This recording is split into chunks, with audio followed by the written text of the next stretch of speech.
Hello, my friends. I am the Dungeon Tutor. Welcome. Today, I'm going to tackle another RPGaDay question for 2024. This is the 21st topic, 21st day, and the question before us is, what is a classic campaign? Now, classic means different things to different people, of course. And a lot of the adventures and things that I've run in the back that weren't really full campaigns, I would definitely look into some of the adventures that even modern Dungeons and Dragons, the 5th edition, the Princes of the Apocalypse is a pretty darn good campaign. As long as you acknowledge it's only going to go up to about 11th to 12th level. I had a great deal of fun running it, ramping up the tension as the elemental cults had more and more influence, and that was good. It was fun. I had fun with it. Classic? Not really classic. A lot of people didn't think a whole lot of it, and that's fine. But I thought it was quite good. But as far as a true classic of a campaign, something that begs for you to dive in, and this isn't talking about a world, but like I love Planescape, but Planescape isn't a campaign itself. There were a couple of good adventures, but if they actually had a legitimate campaign with a beginning, middle, and an end, I didn't get that. So, kind of a little bit more limited in that. And I could, of course, talk about my homebrews, but that would involve me gushing on and on and on and on and on about things the players did and wrinkles that I threw in that I thought were super cool. Or games that I played in. A campaign one time where we saved the world because eventually there was an enemy nation trying to conquer the entire world, and we eventually woke up the High God to step up with his golf club and whack, take their entire island off the face of the map. And it did bad things to the rest of the world too, so that wasn't our best moment, but it was a good one because it did save the world. So, and the DM wanted to evolve his world, which was fine. So, if we're not talking about homebrew, and I've had some great homebrew campaigns, I think, to my mind, the classic campaign, and it's probably sold because I love the fiction so much, the classic campaign to me is the Dragonlance adventures from back in 2nd edition Dungeons and Dragons, or maybe even further back to Advanced Dungeons and Dragons, but either way, it was Advanced. That, to me, was your classic save the world adventure.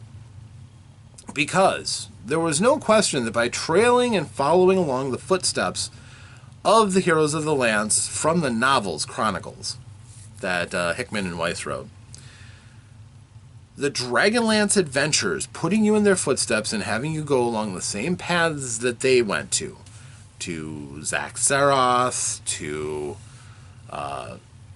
rediscovering the gods. That was pretty epic.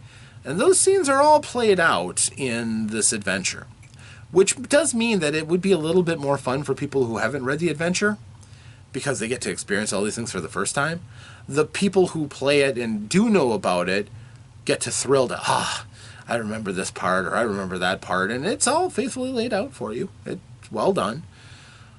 But it is a series of adventures. It has a beginning. Your group meets together in solace. And then you set off on the path, and you go along. To those who really love those books, it is a little bit of a feeling of the first time that you read The Lord of the Rings. And starting with, we'll go with the Fellowship of the Ring, first of all. The Hobbit was a little bit different than the classic adventure. And yes, you start out as your first level Hobbit running off with the dwarves, but it was more parts buddy film in some ways, because the way it just was a little weird. That's all. The major person in it almost never fought anything, and just kind of bumbled through. It wasn't really a classic adventure. Whereas the Fellowship of the Rings and the Two Towers, the Return of the King, those were almost custom made for a classic adventure, starting out in the Shire and fleeing from more powerful creatures and having some fights and having a party who have their own divisions and banter and so on and so forth.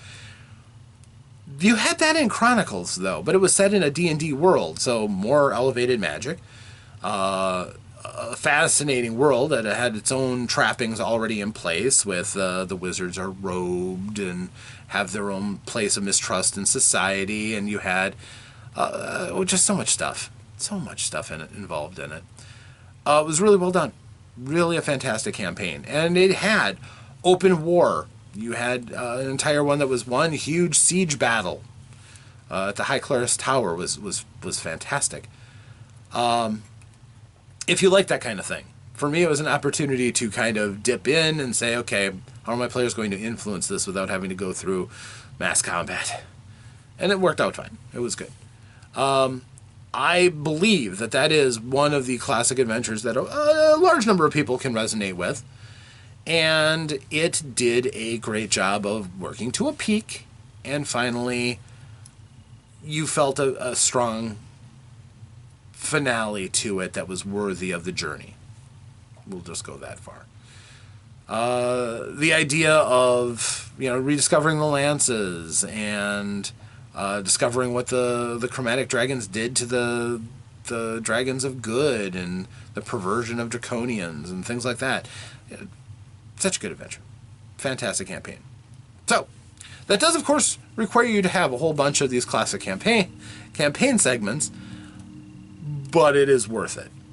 If you ever have a chance to get that silver anniversary thing that TSR did at the very end, they kind of summed up the adventure, not the same as having the modules. It actually will not help you to actually run the modules very much. So I had that. I'm like, oh, good. I can't wait to run this. And it didn't have enough stuff. It didn't have the actual nuts and bolts of the adventure. So I liberally used the inspiration from that when I finally ran it. It was still good. So that's my answer. Dragonlance, the covering the events of Chronicles, that's my pick for a classic adventure. A classic campaign. And by the time you're done with that, your characters are heroic. You are up there. And this is all done in classic Dungeons & Dragons, so it had a certain feel and a certain charm to it, too. Would it be easy to adapt to more recent versions of Dungeons & Dragons? Yes, I firmly believe it can be. And without too terribly much difficulty, either. If I could get a hold of some of the ones I'm missing of that series, again, I would love to, but it's been a while since I've assembled a band, so yeah, we'll see. Someday. And of course, since 5th edition did put out The Shadow of the Dragon Queen, we've got world book stuff for it, so... And I may end up having to run that adventure, too. It could be a lot of fun. But I kind of want to run where it all started first. So, we'll see. But that is my answer, and I hope you liked it. If you've played in Kryn, maybe this sparked some happy memories for you, and I'd love to hear about it in the comments if you'd like. If you think that you have a better option for a classic campaign, which you consider classic, there are a lot of really good ones. But back in the day, a lot of the campaigns that we might consider classics were heavily homebrew. Something that, were your world and had your own moving parts in it that you created for your world, which are harder to relate to as a classic. And most of the things like that were a true campaign, like the Rod of Seven Parts campaign, were hit or miss. Some people loved them, some people didn't. But I think Dragonlance is something that more people actually go and look at that and go, that's the struggle. You form bonds to things and fight to protect them, and you watch your characters grow and advance against stronger and stronger foes. It's brilliant. So that's my take. I hope you like it. Please, if you did, like and subscribe to my channel. That would be fantastic. I would love it. I would really appreciate it. If you want to share with other people who might also have fond memories of Kryn and Dragonlance in general and think that was a fantastic campaign, great. I'd love to chat with them too. But more than anything else, my friends, I do hope that you come back and view more of my videos, because I do these for you. And I do hope to see you again in the future. And if by some happy chance we do that, I hope that between then and now, that you, yes, you, get a chance to roll some dice, to play some games, to have some fun, but stay safe out there, my friends. until that next time, farewell.